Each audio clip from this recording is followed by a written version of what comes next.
मला परीक्षा म्हणजे काय नाही म्हणजे एखाद्या माणसं म्हणजे आता नाशिक तुम्ही पुण्याची मी नाशिकचा मिसळ हा प्रकार आहे म्हणजे जितक्या सहजपणे एखादा माणूस मिसळ खातो तितक्या सहजपणे मी कुठल्याही परीक्षा देतो.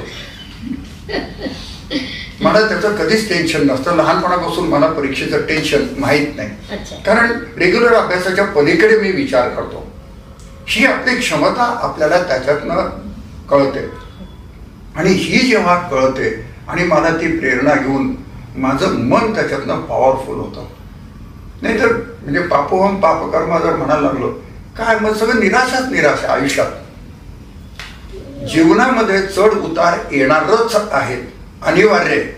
ते तुम्ही गुरुचरित्र वाचलं, अगर कुठले गजानन महाराजांचं गजानन विजय वाचलं आणि कुठलंही व्रत केलं, 16 सोमवारचं व्रत करा का प्रदोष करा, काहीही करा, त्याच्याने प्रारब्ध बदलत